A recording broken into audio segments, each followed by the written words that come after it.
Assaf, it's great to have you on the show, man. Thanks for being here. It's wonderful to be here, Adam. I'm really looking forward to our conversation. We're talking about an interesting business that truth be told, I signed up with you guys for our vacation rental management company, TurnoverBNB. Um, I will not do nearly as good a job talking about TurnoverBNB as you will. So let me turn the mic over to you. Why don't you tell us what you guys are all about? Right, Adam. So TurnoverBNB is kind of two things at the same time. So the first thing we are is a platform where you can manage all your bookings and reservation and bring them into one place, and then automatically schedule all the housekeeping that has to happen around it. So once you plug in all your booking sources like Airbnb, VRBO, Booking, or if you're using a PMS, then those cleaning projects will automatically get generated. It would get sent to your cleaning crews. They would use our mobile app to know when to go, to know what to do when they're there, to complete checklists, to upload the photos, to take documentation. We would also facilitate payments between you and your cleaner, so you don't even have to think about payroll, cutting checks, invoices, tracking taxes. So basically, everything on the back of your house is automated. Now, if you think this is great, hold on. There's more. Oh, wait, there's more. We can also find cleaners for you all over North America. So you can start a vacation rental business in a remote market where you don't have a footprint, and we can set you up with an experienced cleaning crew that would take care of everything and that you can communicate with through our app. And we have people who have leveraged our platform to create kind of multi-regional vacation rental property management companies. They'll have properties in Alaska, in Nevada, in Hawaii, in Georgia that All over. they maybe have never even seen. Yeah. Yeah. And that's before all the hotel people listening right now just turn off. They're like, nah, this is a short term rental show. I'm not interested. I want to try to bridge the gap here for a second, because there has been a move in hotels for several years now to outsource your entire department to somebody else. And I imagine that if you weren't looking at that pre-pandemic, you might be looking at that today. If anything, just to try to bridge the gap in some shortfalls in staffing. It'd be a lot easier to just be like, you know what, let's just take this entire expense and just boop, give it to somebody else, and they can manage the day to day. But maybe that's not in your future right now. You're just trying to figure out what the right move is. What I like about what we're talking about today is trying to leverage the gig economy and use it to your advantage. And we're going to tease out some of the best practices in this short-term rental space that maybe hotels can actually employ, even though that may not be a wheelhouse that you guys are currently going after. And yes, sure, there's temporary workers and there's a lot of options out there for housekeeping in hotels, but this is another avenue to go out and find staff in potentially a way that people want to find work for themselves right now, where they could kind of be available for projects if and when they're available, rather than being tied into a schedule and having to show up and do whatever 12, 15, 18, 20 rooms a day in a hotel. So I think that this is an interesting staffing alternative, and that's one of the main reasons why I wanted to have you on today, to give a sense of how does this work in the short-term rental space, and is there an overlap that hotel managers can look at? So there you go. I think that there's definitely some things that the two industries can learn from each other. I think one of the things we do that is interesting and can be applied is this idea of kind of autonomous work scheduling. So on our system, you can say, well, I have these 10 properties. Against every one of these properties, I have like 4 or 5 cleaners that I can work with, and I organize them by priority. And then, if the first one rejects, can't do it, has a conflict, it goes to the second, it goes to the third, it goes to the fourth. And you as a manager don't have to care who is doing it, as long as someone is doing it. So our philosophy is we'll let you know if there's a problem. Otherwise, everything is good. And if you have enough redundancy, then you almost always have someone available. Hmm. Yeah, it's like having that bench of part-time on-call people, right, on your traditional schedule. But what this does, well, I mean, one of the many things it does is it takes away the need for you to call people all the way down the list to see who can come into work, right? It just sort of Exactly. waterfalls all the way down, right? And eventually, hopefully, if you've got a deep enough pool, you're going to find somebody available. Just think of the amount of stress that it reduces. As someone who needs to think about day-to-day operations, if you don't have to think about that, right? Just think of just like how much stress is off your shoulder if you know that there's a system that does that for you. You define the rules, um, and then it's up to the cleaners to pick up the jobs that they want to pick up. And they usually want to pick up as much as possible, but they're human too, and sometimes they have soccer practice for the kids. Sometimes they're sick. Sometimes their car broke down. So you as a manager, you shouldn't be in a position where you get angry, where people can't work. You need to create the conditions so there is redundancy, that you don't have to be in the position where you have conflict. That's the show clip right there. We're done. No, I'm kidding. How did Turnover B&B come to be? What was the like? I mean, now that it's up and running, there's an obvious problem that the service solves. But what was the? I mean, were you just sitting around with your property manager and you're like, man, I can't find cleaners. I got to figure this out. Or is there something a little deeper than that? Basically, yes. Basically that. I was running my own Airbnb and was I'm by nature kind of like a disorganized, anxious person. That if I have like three things to do, I can't do anything, right? So I'm needed a way to. I'm also a software engineer, so I can make apps and can like build products. And I was like, okay, I'm going to build this. It's going to solve my problem, and I'm going to give it out to the community to use, and see what they think. And then got a lot of feedback from a lot of people, and this has been kind of co-created with the community in terms of evolving the scope of the product and kind of choosing which problems we tackle. Mm-hmm. Um, and it kind of started from like a pet project to a commercial endeavor. Now it's a Uh, real business. yeah. Yeah. What's the interesting piece to this here, and I guess like a lot of gig economy style of work, is the workers find the platform themselves rather than a manager, a typical air quote manager, having to go out and recruit somebody to come and work with them. Yeah. What's the mechanism that's in place to make sure that, and maybe there isn't one, but to qualify workers?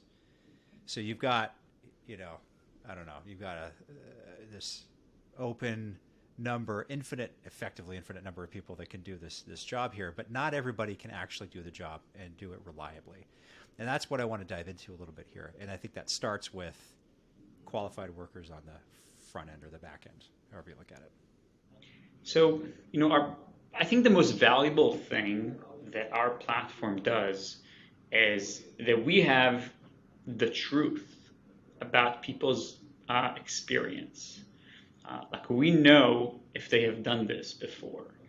Um, and when you are searching from someone on our system, like we say, hey, this person has completed 700 projects already, right?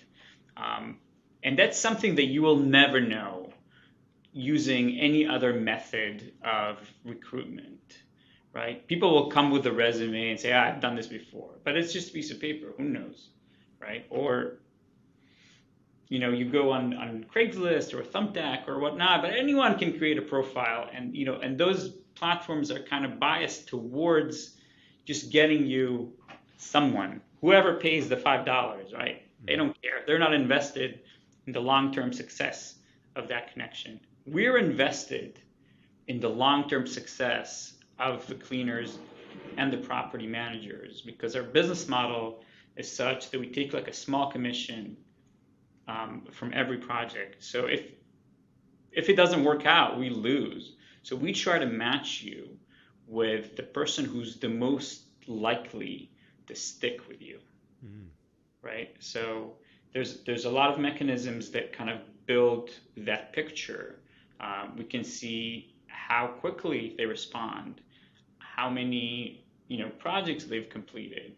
Like, do they write a big note? Do they take enough pictures? We have all this data, and then we create this model that tells us who is consistent and effective and can be retained. Mm. And then we match you with that person because we are aligned with your success, right? If you keep working with that person, we are good. But if you're not happy with them, then we lose. Yeah, and I guess you're coming at turnover from a different perspective. It's not so much is this person who I'm taking a leap of faith with going to work out for me? It's giving the hiring manager relevant data points, and they can make the decision whether those data points fit what they're looking for. And then as long as there's good chemistry, I guess enough work, but also I would think that there would be some responsibility on the hiring person, on the host's side of the equation here, to make sure that, just like when you're a manager at any business, you got to set your workers up for success. And there's probably a lot, I'm guessing, and maybe kind of lead into the next question here, is are there any best practices from the host side of things to make sure that that retention stays strong? And ultimately, that's going to benefit you guys, but it's not just about putting a good candidate out there and hoping that they work out, right? There's more to it. Yeah, so we try to create an environment that makes it easy for people to communicate and share feedback. We kind of, we put the training wheels on the relationship from our perspective. For example, we would, pre-populate kind of popular checklists that you could use so that you can get started easy and then be able to tell your cleaner what is it exactly that you want. Because we find that when you tell people what you want, it's easy for them to please you, right? And to be effective at what they do. So we pre-populate these checklists. We have like kind of like feedback loops of like, okay, how was this first project? Is there anything that you want to change? You know, was the price fair? Do you think it needs to go up? It needs to go down? So we let people kind of prompt them for their feedback and trying to like handhold everyone so that the relationship continues and that everyone is satisfied. And what happens if something just doesn't work out? If you've got a cleaner that I don't know. I mean, any number of things can happen, right? They're not following a checklist. They're not meeting the cleaning expectation that the host has. Maybe they don't show up for jobs, or they're unreliable. What is there a mechanism in there to fix that for the host? Because it's not an employee, so you don't have to fire them if things aren't working out, right? It's very easy to kind of remove someone from your team if you need to. There's also, kind of a review feedback. So everyone is very accountable and want to make things work.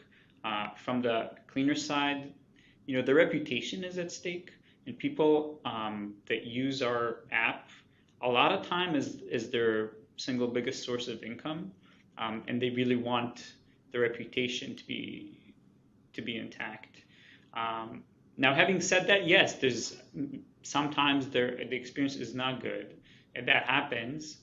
We try to minimize that as much as possible, but that's part of part of life. And what we encourage people is to have redundancy, is to have backups. Our system is built so that you can have lots of backups,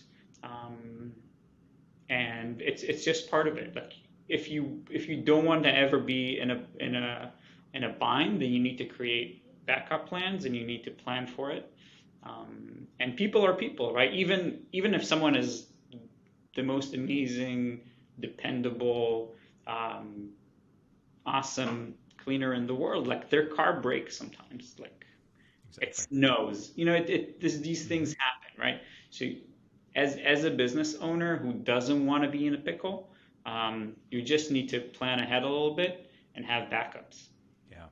Yeah, I think that's again, just like I'm thinking back to when I was writing schedules for different departments in hotels. It was the same thing. You couldn't always rely on even your most reliable people. You got to have, to your point, redundancies and things in place to pick up the slack. The Does this go the opposite way where cleaners can get reviewed and their reputation is very important and all of that? We've already touched on it. Does it go the other way? Can hosts get reviewed by cleaners? And is Yes, there like there's a back end like, oh, this person's great, or do not work with these people? yes, there is. Yeah. So, you know, most of the people on the system are wonderful from both sides, but there are exceptions, and sometimes there are kind of abusive hosts who think that they can take advantage of people. And when very quickly we figure out who these people are, and we make sure that they don't do that anymore. Yeah. Just like it's a bit of a leap of faith for a hiring manager to hire somebody, it's equally the same on the employee side, right? And so you're taking a leap of faith, and maybe you read some reviews, you talk to some people, maybe if you do some due diligence, if you're taking a job somewhere. But usually you're just going by how well you interacted with the person in the interview and maybe the couple of other people that you interview along the way. And assume that, yeah, this is a good place to work. Or if you get some weird vibes about it, maybe you still go in and think that it'll get better. But the review process to the hosts, I think, is really interesting because that almost ensures that there's some equilibrium and and Yeah. almost forces like good work and cultural practices, I suppose, in the network. That's our job as a marketplace, is to create trust, and kind of grease the wheels of commerce, right? By making it easy for everyone to do the best thing, right? And aligning everyone's incentives for a common goal. I mean, that's our job as a marketplace, is to create that environment where everyone is, for the most part, on the happy path. Um, Have it's have hard, but we, we yeah, we strive for that. that's a good point. And I'm wondering, pay is obviously always a very big thing that people look to that's a gauge of what we've done shows on that. We don't need to go down that rabbit hole. But yeah, pay is important, but also the quality of work and everything that we've been talking about so far on the show. Do you have any insight, or have you learned anything through the process of starting the company and running it that drives better engagement, that people can look towards to know that they're making a good decision on whether they're hiring somebody or whether they're accepting a job with a host, that could translate sort of into this weird world that we're talking about between short-term rentals and hotels? So, one of the coolest things I think about our platform is that you say, okay, I am in Atlanta, I need a cleaner for a two-bedroom. You're going to get immediately like five different bids that are competitive, because the people on the other side, the cleaners, they know that there are other people making offers. So it's very easy to take the temperature of like what's fair. I always say never choose the lowest one, um, but you'll always find like good, like fair prices on our end. We don't set the prices; they set the prices. So that it's just something that they're comfortable with, right? This is enough money to get them out of bed. Like Mm. we aren't the ones setting the prices. It's impossible, I think, to price on a global scale Yeah. where things are so local. Are you finding does Does the pricing model contribute to increased costs that are obviously, I mean, in this world, ultimately passed on to the customer through the cleaning fee and maybe some other management fees on reservations? Um, but we've been hearing so much about wages going up in the W-2 world. Right. Mhm. Are you seeing the same thing in this environment? Yeah, prices are going up for Yeah, sure. Yeah, yeah. I think it has gone up in the past 2 years at least 20%. Wow. Yeah. I don't know what the stat is if that's on par with what wages are going up as, but I'm in my head. I mean, anecdotally, I'm just kind of thinking like if you can set your own price, and granted, you still need to be within a certain range in the Right. market. To your point, you don't want to take the lowest and usually not the highest either. But if you show value, you can charge a little bit more than everybody else. Is Are those lines going up? Are they spreading out more? I think there's definitely an increase in prices, but I think that it's still very competitive. And what we see is that owners are kind of understanding that Mm-hmm. there are, you know, cost pressures, and I, also like I think the nightly stay price has gone up faster than the cost of cleaning. So I think it's only fair that cleaners also get some of that. Get a larger piece of the pie. That's a good point. Have you and that you bring up a really good point actually, because that is typically a complaint that people have when they're booking a short-term stay. It's you get one price and then you go through the reservation process and then cleaning fee and XYZ fees are all added on, and so whatever a $200 stay becomes a $300 stay pretty quickly. Great. Um, are, are you guys hearing from hosts or cleaners or kind of reading the tea leaves with Airbnb and some of the other OTAs out there about that getting addressed? Is how do you take out that potential disappointment, I suppose, from the traveler to seeing one price that drew them in, but then when they're ready to book, it's a whole other thing. I think people have been already educated and are understanding of it. I think when you book a short-term rental, um, your alternative, depending what it is you're trying to do with a hotel, is usually more expensive, even when you include the cleaning fee. So if you are like a business traveler and you're trying just to find somewhere close to the conference for $100 a night instead of $400 a night, then okay, whatever the cleaning fee, it doesn't matter. If you're going on a family vacation, you're trying to put 7 people in a house, well, you're not going to take 4 hotel rooms or 3 hotel rooms.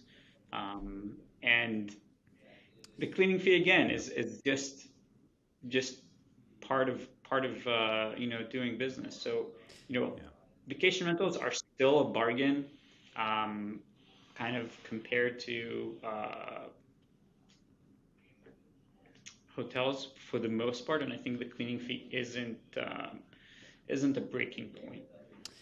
Yeah, and that's the other side of the coin, isn't it? Where if hotels are charging a lot more, and you could argue in some cases providing a lot less, because you might spend $300 or $400 on your typical standard hotel room, and still have to pay $50 for breakfast and $60 for parking, and You don't even all, get your room cleaned every day and anymore. now you don't even get your room cleaned every day. Although you don't in the short-term rental either in a lot of cases. But That's but true. but very good point. You're right. You don't.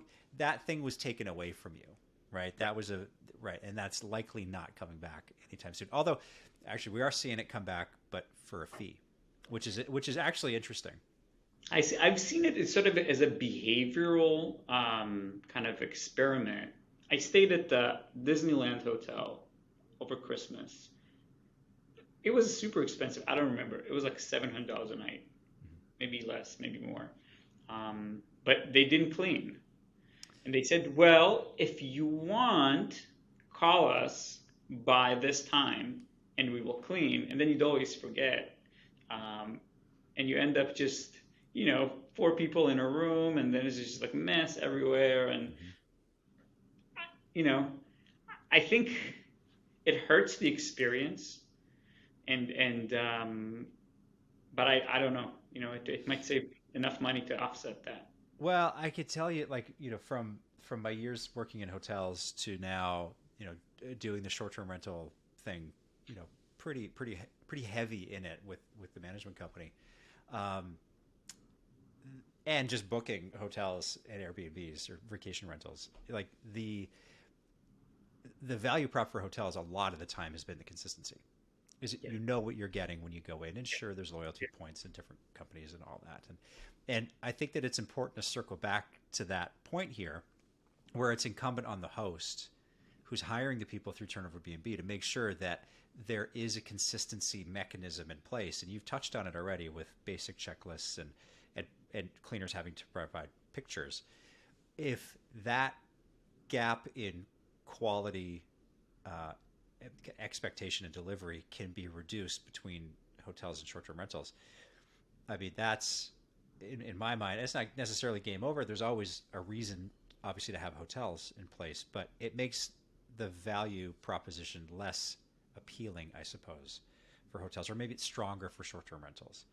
I think you're touching on a really good point because I think the consistency of vacation rentals has gone way up. If like 10 years ago, I travel somewhere and be like, okay, I'm going to get it to Airbnb, but I don't know, is there going to be like some junkie in the other room or something? Like those days are over. Like, Yeah.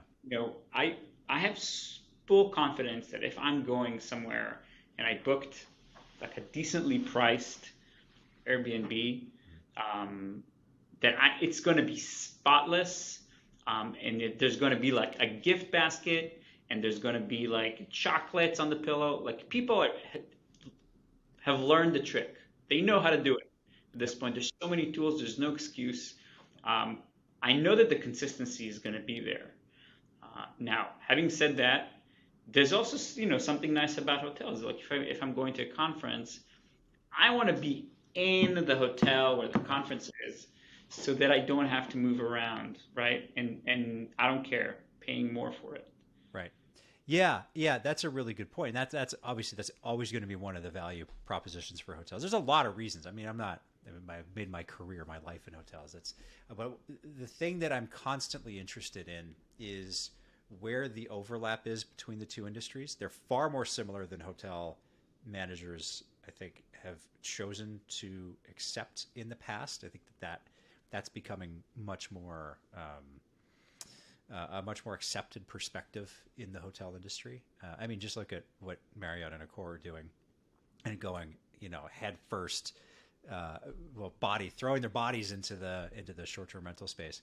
Um, but yeah, if you're running a short-term rental and you're not consistent and you don't have great cleaning practices, and even little things like there's mildew in the grout or in the grout or in the caulking in a bathroom, or you're not cleaning under the cabinets or under the sinks, um, you will almost self-select out of the available pool Yeah, of properties to be booked, right? So it's almost like you got to just keep pace with everybody else if you want to be yeah, successful. yeah, absolutely.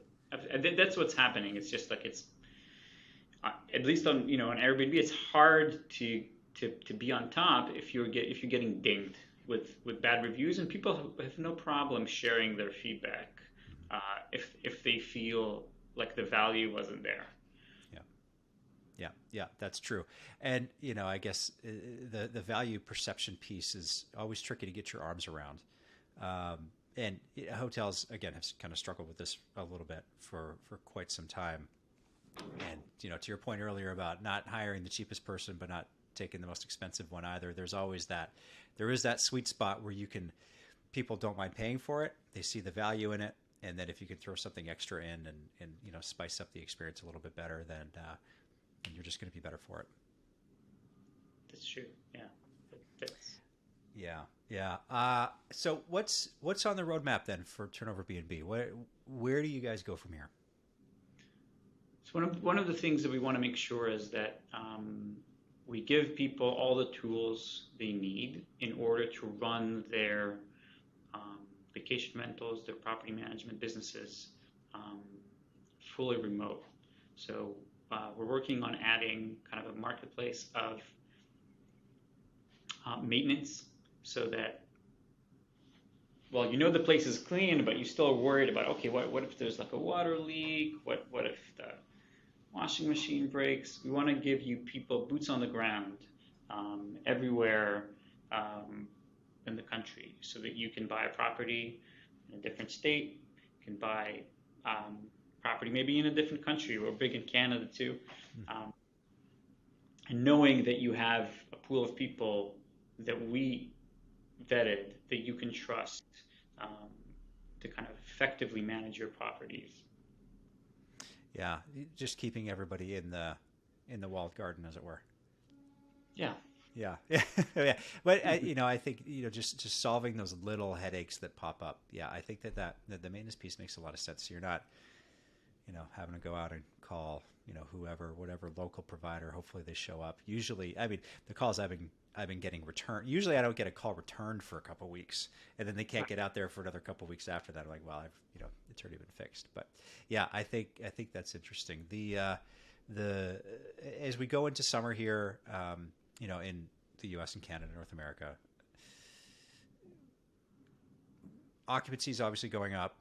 Length of stay probably increasing a little bit.